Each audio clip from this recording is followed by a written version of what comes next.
So in this video I'll be showing you how to carve a brow accurately. So the first thing you'll be needing is a spoolie brush. You will need a spoolie brush, then you will need a blade, not a rusted one, a new blade. So the first thing you see me doing is combing out the hair upwards. Then I'm carving and I'm starting from the downward part. I believe while carving you should start from the downward part so you will get the accurate curve. So you get the curve, so I think you should start from the down. So that is what I'm doing. I'm placing the blade lightly on our skin and I'm cutting out all the excess from the downward part. Then you see me taking the spoolie brush and brushing it out. And you see me cutting lightly with the blade. Please don't be too firm on the blade. Don't hold the blade too aggressively. Just hold it lightly so as not to cut your client's skin, so as not to tear her skin. So you see me going with the brush and the blade. I'm using the brush to make sure it's where I want the hair to be. To brush it lightly so it will form the curve I want it to form. And you see me after using the brush to comb it, I'll use the blade to take off the excess hair. So slow and steady wins the race. Just go slow and steady with it. There's no need to rush so as not to cut your client's skin. Once again, I'm repeating that. So you will tell your client to tilt her head a little bit backwards so the blades will not touch the area it's not supposed to touch. So you see me going with the blade and I'm focusing on the downward part because the downward part makes the brow. If you want a straight bow or a brow with curve or any kind of brow you want, the downward part that makes the brow. So it depends on how you're cutting it. That's how your brow will come out. So that's why you see me going towards the down part. So I'm going to create a curve on the downward part. And you see me brushing the hair upwards so as to remove the excess with a blade. As I'm doing now, I'm using the blade to trim the hair to size, to how I want it to be. And her hair is kind of full, so I'm not just trimming it. You see me, what I'm doing right now is cutting a little bit because her hair is long and full. I'm cutting it a little bit lightly because if you don't cut it lightly, you are going to make holes in between her brows.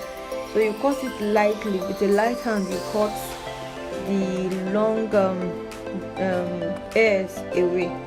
Then you see me going with a brush.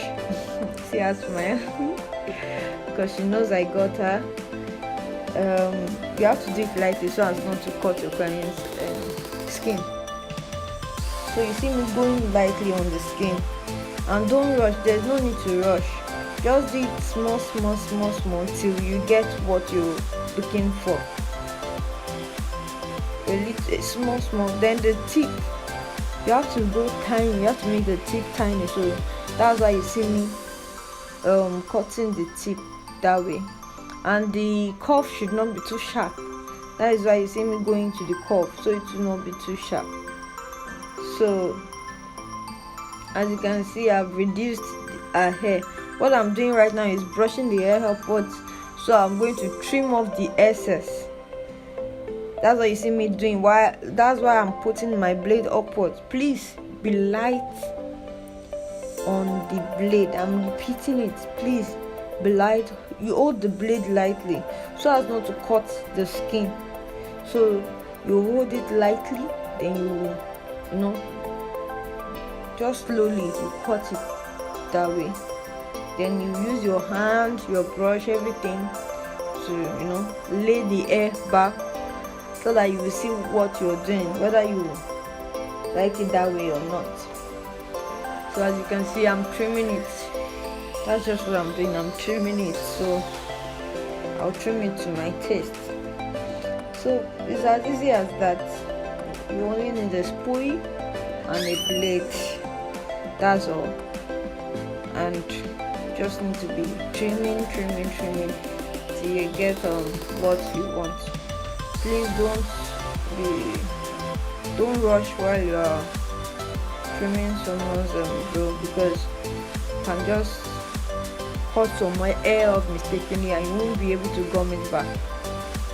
You will not be able to gum it back, so you have to be slow and steady and trim it up. You take the spray brush, you brush it up, you trim, you brush it down, you trim, so as to get the perfect hair length, brow length you want, so that you won't see a hair sticking out of the space for the brow, this brow space. So you have to trim, and it's just as easy as that. So please continue watching and just see. I would have fast forwarded it, but I wanted you guys to see that you can take your time. You can actually take your time. That's why I'm doing it small, so you see the step by step how to carve a brow. I wish I had actually snapped that before. She has a very full brows and she hasn't carved her brow. This is her first time carving her brow, so I didn't want to cut it too thin and spoil her brow, because she likes her face bold. So that's why we're not going for a thin brow. And this brow is not too thick, not too thin, it's just at the middle, at the center. So continue watching. Thank you guys for choosing Mickey. Thank you, lovelies. Bye.